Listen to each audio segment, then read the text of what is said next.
जय माता दी दोस्तों, नमस्कार। आज देखिए पुत्रदा एकादशी है। उसके शुभ अवसर पर मैं अपने कान्हा जी को नहला रही हूँ। वैसे नहलाती तो अक्सर रहती हूँ, सर्दी का समय है, लेकिन अब थोड़ा सा सर्दी में बड़ा सोच समझ करके नहलाना पड़ता है। कहीं मेरे कान्हा जी को जाड़ा न लग जाए, तो कहीं मेरे कान्हा जी को जाड़ा न लग जाए, इसलिए मैं आराम से इनको कभी कभी गर्म पानी से पोंछ देती हूँ और नहलाती नहीं हूँ। लेकिन आज तो पुत्रदा एकादशी है। ये पुत्र भी हैं हमारे, ये हमारे भाई भी हैं, ये हमारे दोस्त भी हैं, ये हमारे कान्हा हमारे लिए बहुत कुछ हैं। ये मैंने इनके कपड़े चेंज कर दिए, उतार दिए हैं। ये देखिए इनके कपड़े हैं, ये पुराने कपड़े हैं, मैंने इस तरह से इनको रख दिया है। अब मेरे कान्हा जी ओ जड़ा रहे हैं, लेकिन जड़ा जाड़ा नहीं लगाने दूंगी। देखिए ये मेरा गुनगुना पानी है, गंगा जल पड़ा हुआ, और इससे मैं इनको हर हर गंगे हर हर गंगे हर हर गंगे कर रही हूँ। हर हर गंगे, अले भाई कीचा कीची कीची काची कौआ खाए, दूध बतासा बउआ खाए। इस तरह से कह करके मैं अपने कान्हा जी को अच्छे से रगड़ रगड़ के नहला रही हूँ। जो सांवली सूरत है थोड़ी सी मोहिनी हो जाए।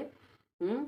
साविली सूरत पे मोहन दिल दीवाना हो गया।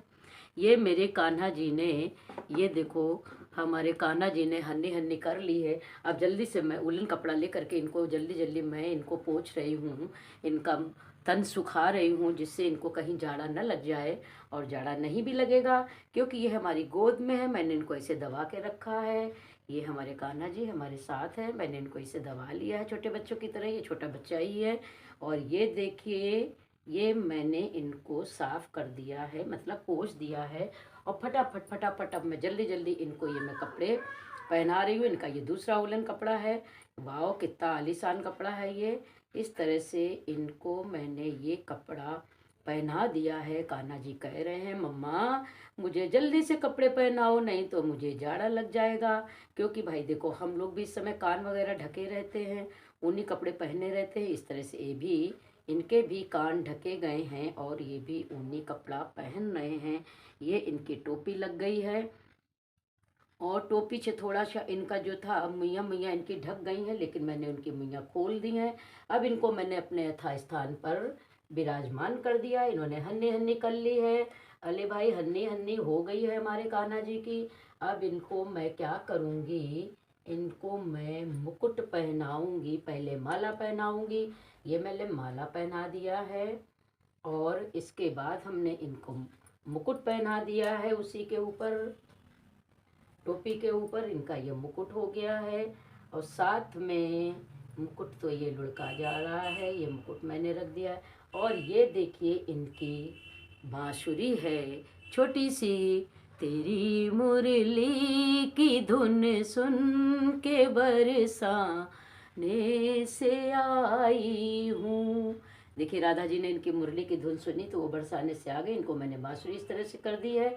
और अब इनको हमने जल अर्पित किया है। जय हो कान्हा की। ओम नमो भगवते वासुदेवाय नमः। ओम नमो भगवते वासुदेवाय नमः। ओम नमो भगवते वासुदेवाय नमः। ओम नमो भगवते वासुदेवाय नमः। ये इनका मैंने भोग लगाया है। तुलसी जी माँ कान्हा जी को बहुत पसंद है तुलसी मिश्री। और ये देखिए तुलसी है, मिश्री है, और इसके साथ किशमिश भी है। ये देखिए आपको दिखा देती हूँ, तुलसी किशमिश मिश्री का इनका भोग लग गया है। ये हमारे सामने विष्णु भगवान जी बैठे हैं, उनको भी मैंने भोग लगा दिया है।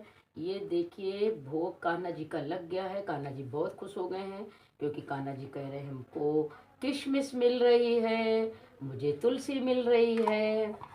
और ये मैंने तुलसी का डिब्बा इस तरह से रख दिया। बाद मैंने बनाई थी सुबह सुबह कान्हा जी के भोग के लिए शकरकंदी की खीर। वह कितनी टेस्टी खीर बनी होगी ये तो मैं नहीं जानती हूँ, कान्हा जी ही बताएंगे। उनका भोग लगाऊंगी। ये मैंने उनका भोग लगा दिया है कान्हा जी का। अब कान्हा जी का भोग लग गया है। यहाँ और भी जो हमारे भगवान बैठे हुए हैं, माता रानी बैठी हैं, उनको भी मैंने जल अर्पित कर दिया है। ये सभी तरफ मैंने जल का छिड़काव कर दिया है और सबका भोग भी मैंने लगा दिया है। देखिए अब मैं कान्हा जी को धूप बत्ती से उनकी आरती उतारने जा रही हूँ दोस्तों। उसके बाद मैं आपको आज पुत्रदा एकादशी की कहानी सुनाऊंगी। आप लोग ध्यान से सुनिएगा। ये देखिए, हमारी धूप बत्ती को हमने प्रज्वलित कर दिया है। दिया तो जल ही रहा था और मैंने इसको ऐसे आचमन कर दिया है और कान्हा जी के आगे समर्पित कर दिया है। कान्हा जी के साथ साथ उन भोले बाबा भी हैं, बजरंगबली भी हैं, सभी देवी देवता हैं यहाँ पर। माता रानी शेरा वाली दुर्गा मैया जगत जननी माता भी हैं। ये बजरंगबली भगवान है, नीचे गणेश लक्ष्मी जी हैं, लक्ष्मी गणेश हैं। इस तरह से मैंने ये भोग अर्पित कर दिया और दीप प्रज्वलित कर दिया। साथ में मैंने धूप बत्ती भी प्रज्वलित कर दी है। अब मैं भोग लगाने के बाद कहानी आपको सुनाने जा रही हूँ, पुत्रदा एकादशी। दोस्तों ये कहानी ध्यान से सुनिएगा। आपको अच्छी लगे तो लाइक करिएगा, शेयर करिएगा, कमेंट करिएगा और सब्सक्राइब करना मत भूलिएगा। पौष मास के शुक्ल पक्ष की एकादशी। आज ये पौष मास के शुक्ल पक्ष की एकादशी है। इसको पुत्रदा एकादशी कहते हैं।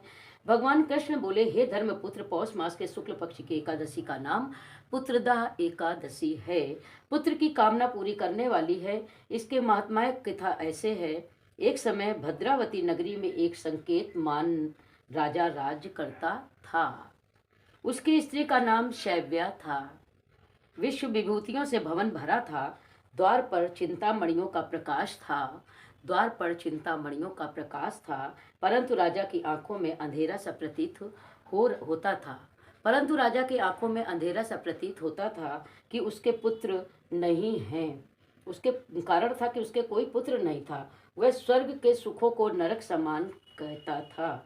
देखिए, पुत्र हो या पुत्री, यदि किसी के गोद में बच्चा नहीं है, परिवार में बच्चा नहीं है, तो हकीकत बात है उसके पास चाहे जितना ज़्यादा धन हो, चाहे जितना ऐशो आराम हो, लेकिन उसका मन हमेशा विचलित रहेगा, क्योंकि पुत्र और पुत्री घर की शान होते हैं। इसलिए राजा का भी मन बड़ा विचलित रहता था। उसके पास सब कुछ था, स्वर्ग का द्वार लग था, लेकिन राजा के पास पुत्र नहीं था। है तो उसके आंखों में हमेशा अंधेरा बना रहता था।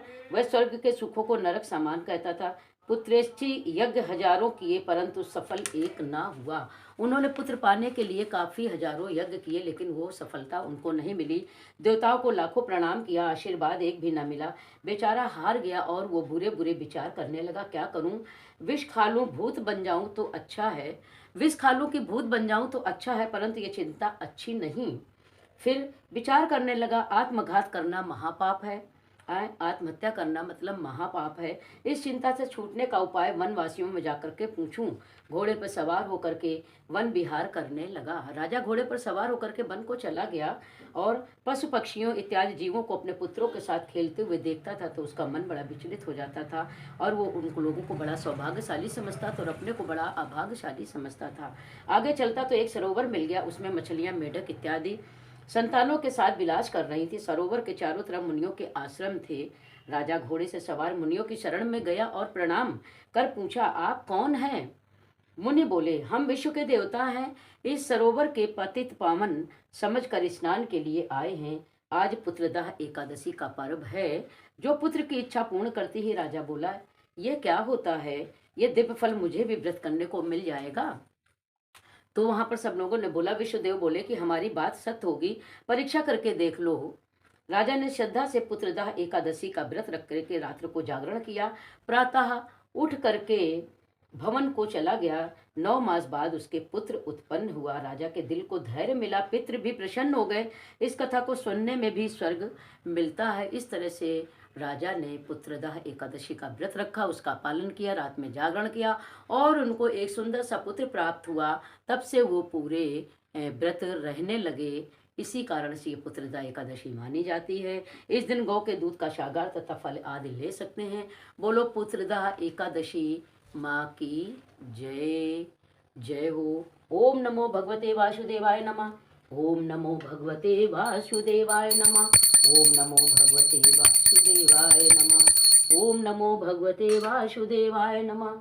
ओम नमो भगवते वासुदेवाय नमः। हरे कृष्णा कृष्णा कृष्णा हरे कृष्णा, हरे कृष्णा कृष्णा कृष्णा हरे कृष्णा, हरे कृष्णा कृष्णा कृष्णा हरे कृष्णा। ओम राधे वल्लभाय नमः। ओम राधे वल्लभाय नमः। ओम राधे वल्लभाय नमः। ओम राधे वल्लभाय नमः। जय हो, जय हो, जय हो, जय हो।